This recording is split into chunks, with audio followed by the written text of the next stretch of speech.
ஆசிய கோப்பை 2025 கிரிக்கெட் ரசிகர்கள் ஆவலுடன் காத்திருந்த இறுதிப் போட்டி. துபாயில் நடந்த அந்த மாபெரும் மோதலில் இந்திய அணி பாகிஸ்தானை 5 விக்கெட் வித்தியாசத்தில் வீழ்த்தி சாம்பியன் பட்டத்தை கைப்பற்றியது.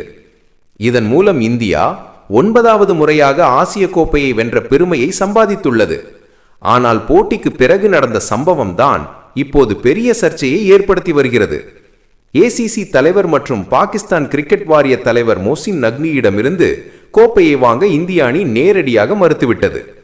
கேப்டன் சூர்யகுமார் யாதவ் தலைமையிலான இந்திய அணி இந்த முடிவில் உறுதியாக நின்றது. கோப்பையோ ரன்னரப் பதக்கங்களோ எதையும் இந்திய வீரர்கள் வாங்கவில்லை. மேலும் பதக்கங்களை வாங்க வந்த பாகிஸ்தான் வீரர்களை அரங்கில் இருந்த இந்திய ரசிகர்கள் கேலி செய்து சிரிக்க வைத்தனர். அதோடு பாகிஸ்தான் கேப்டனுடன் புகைப்படம் எடுக்கவும் சூர்யகுமார் மறுத்தது விஷயத்தை இன்னும் பெரிதாக்கிவிட்டது.